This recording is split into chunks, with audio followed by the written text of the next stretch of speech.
Shalom saudara yang dikasihi Tuhan. Selamat malam dan selamat berjumpa kembali dalam renungan dan doa pada malam hari ini. Sebelum kita akan merenungkan firman Tuhan, kita akan berdoa terlebih dahulu. Mari kita berdoa. Tuhan Yesus, malam hari ini kami menaikkan pujian syukur dan kami berterima kasih kepadamu karena Engkau sudah menyertai kami dalam segala aktivitas kami di sepanjang hari ini. Malam hari ini ya Tuhan, sebelum kami akan beristirahat, kami terlebih dahulu datang bersekutu dengan Engkau, dan kami kembali akan merenungkan firman-Mu. Pimpinlah kami, agar kami dapat mengerti dan memahami firman-Mu, dan mampukan kami untuk menghidupi firman-Mu dalam kehidupan kami setiap hari. Kami siap untuk merenungkan firman-Mu.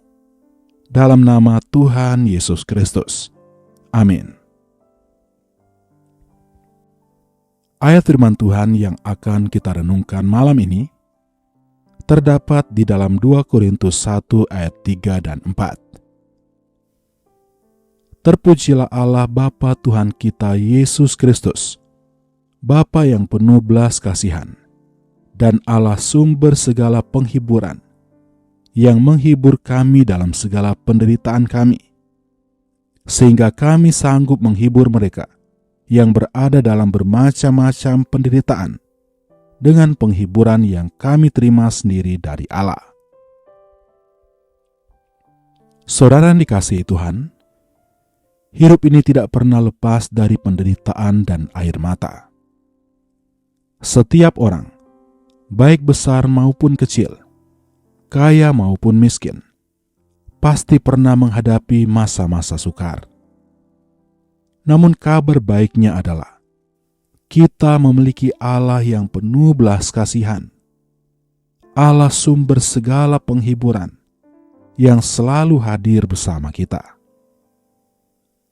Rasul Paulus menulis ayat ini kepada jemaat di Korintus, yang juga sedang bergumul dengan banyak tantangan. Mereka menghadapi kesulitan, menghadapi tekanan, dan bahkan perpecahan di dalam jemaat. Paulus tahu betapa berat penderitaan yang mereka tanggung, karena ia sendiri pun mengalami penderitaan luar biasa di dalam pelayanannya. Dia dikejar, dipenjara, difitnah, dan disiksa demi Injil. Tetapi di tengah semuanya itu, Paulus menyadari satu hal yang pasti, bahwa Allah adalah sumber segala penghiburan. Ia tidak hanya menolong Paulus untuk bertahan, tetapi juga memberikan kekuatan baru untuk menghibur orang lain. Kita seringkali salah mengerti dengan penderitaan. Banyak orang bertanya, kalau Allah mengasihi, mengapa Ia mengizinkan penderitaan? Pertanyaan ini seringkali menghantui hati kita. Tetapi firman Tuhan ini memberikan jawaban yang indah. Penderitaan yang kita alami adalah kesempatan untuk mengalami penghiburan Allah secara pribadi. Justru ketika kita merasa paling lemah, kita bisa merasakan tangan kasih Allah yang paling kuat. Ingatlah, penghiburan sejati bukanlah sekedar kata-kata manis dari manusia, melainkan kehadiran Allah sendiri yang mengisi hati kita dengan damai.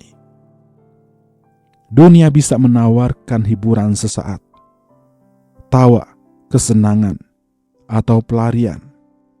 Tetapi hanya Allah yang bisa memberikan penghiburan sejati yang menyembuhkan jiwa kita yang terluka. Malam ini kita diajak untuk merenungkan bagaimana Allah bekerja melalui penderitaan. Yang pertama, penderitaan membuat kita lebih dekat dengan Allah. Saat semua jalan tertutup, saat manusia tidak bisa menolong, kita belajar untuk hanya bersandar kepada Tuhan. Kita menemukan bahwa Dia cukup bagi kita. Yang kedua, penderitaan membuat kita peka terhadap penderitaan orang lain. Orang yang pernah menangis lebih mengerti arti air mata orang lain. Orang yang pernah gagal lebih mengerti luka kegagalan orang lain. Inilah mengapa Paulus berkata, kita dihibur supaya kita juga dapat menghibur orang lain. Saudara yang dikasihi Tuhan, pernahkah kita menyadari bahwa justru dari luka-luka yang kita alami, Tuhan membentuk hati yang lembut untuk melayani orang lain? Orang yang tidak pernah sakit mungkin tidak pernah mengerti betapa beratnya rasa sakit. Tetapi orang yang sudah sembuh dari sakit bisa menjadi penghibur bagi orang yang sedang sakit. Orang yang pernah melalui kesulitan ekonomi bisa mengerti beban orang lain yang sedang kekurangan. Semua pengalaman itu, jika kita serahkan kepada Tuhan, akan berubah menjadi saluran kasih untuk orang lain. Inilah indahnya cara Tuhan bekerja. Ia tidak membuang penderitaan kita sia-sia, tetapi menggunakannya untuk mempersiapkan kita menjadi berkat. Seperti tanah liat yang dibentuk oleh tangan tukang periuk, hidup kita dibentuk melalui tekanan, diproses melalui api pencobaan, agar kita menjadi bejana yang indah dan berguna bagi pekerjaannya. Malam ini, mungkin ada di antara kita yang sedang menanggung beban berat. Ada yang resah karena masalah keluarga. Ada yang sakit. Ada yang merasa sendirian. Ada yang sedang berjuang dalam pelayanan. Ada pula yang hatinya penuh ketakutan akan hari esok. Firman Tuhan berkata, jangan putus asa, sebab Allah sumber segala penghiburan akan memberikan penghiburan. Ia hadir malam ini untuk menenangkan jiwa kita. Ia berjanji untuk tidak meninggalkan kita. Dan Dia tahu persis apa yang sedang kita alami. Paulus tidak hanya berbicara tentang penghiburan, tetapi juga tentang tujuan dari penghiburan itu, yaitu supaya kita bisa menghibur orang lain. Artinya setiap malam yang gelap, setiap keadaan yang kita lalui bukanlah sia-sia. Tuhan ingin menggunakan kita sebagai saluran kasih. Penderitaan yang kita alami hari ini bisa menjadi kesaksian yang menguatkan orang lain esok hari. Kita belajar dari kehidupan Tuhan Yesus. Dia sendiri adalah teladan penghiburan sejati. Ia turun ke dunia bukan untuk hidup nyaman, tetapi untuk menderita bersama manusia.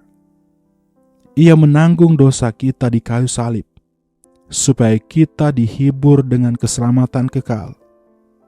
Dan sekarang, Yesus memanggil kita untuk mengikuti jejaknya, yaitu mengasihi, melayani, dan menghibur orang lain dengan penghiburan yang sudah kita terima dari Allah. Saudara yang dikasihi Tuhan, ingatlah bagaimana Ia sudah menghibur kita di masa lalu. Ingatlah doa-doa yang sudah dijawab, jalan buntu yang sudah dibuka, luka hati yang sudah disembuhkan. Semua itu adalah bukti kesetiaan Tuhan. Dan jika Ia sudah setia di masa lalu, Ia juga pasti akan setia malam ini, besok, dan sampai selama-lamanya. Oleh karena itu, jangan takut menghadapi hari esok. Jangan biarkan kekhawatiran merampas sukacita kita. Tidurlah dengan penuh sukacita dan damai sejahtera malam ini, sebab Tuhan memelihara kita. Biarlah hati kita dipenuhi dengan rasa syukur, sekalipun hidup tidak sempurna. Biarlah kita tetap berkata, Tuhan, Engkau cukup bagiku. Engkau adalah sumber penghiburanku. Amin. Mari kita berdoa. Tuhan Yesus, terima kasih untuk malam hari ini. Engkau sudah berbicara kepada kami melalui firman-Mu.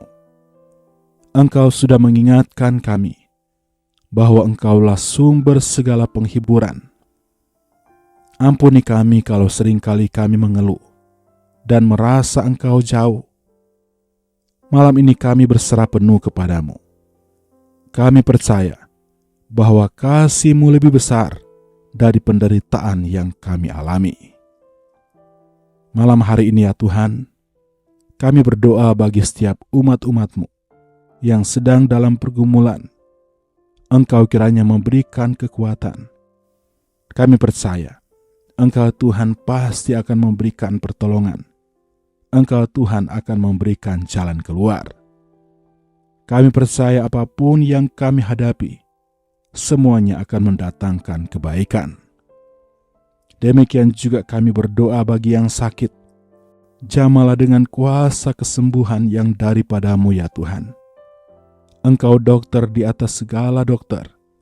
Engkau penyembuh kami yang ajaib. Dengan kesehatan dan kekuatan yang Engkau anugerahkan kepada kami, akan kami pakai untuk hormat kemuliaan bagi nama-Mu. Kami serahkan sepanjang malam hari ini ke dalam tangan-Mu ya Tuhan. Engkau yang menjaga dan melindungi kami dalam istirahat kami sepanjang malam ini. Dan bangunkanlah kiranya kami besok pagi dengan kekuatan dan kesehatan yang baru. Inilah yang menjadi doa kami ya Tuhan. Engkau Tuhan yang mendengar dan menjawab doa kami. Dalam nama Tuhan Yesus Kristus kami berdoa. Amin. Tuhan memberkati engkau dan melindungi engkau. Tuhan menyinari engkau dengan wajah-Nya dan memberi engkau kasih karunia. Tuhan menghadapkan wajah-Nya kepadamu dan memberi engkau damai sejahtera. Kiranya berkat Allah Bapa, kasih karunia dari Tuhan Yesus Kristus, dan persekutuan Roh Kudus menyertai kita malam ini sampai selama-lamanya. Amin. Demikianlah renungan dan doa pada malam hari ini. Kiranya menjadi berkat dan kekuatan bagi saudara semuanya. Sampai jumpa kembali nanti dalam renungan dan doa berikutnya. Selamat malam, selamat beristirahat. Tuhan Yesus memberkati.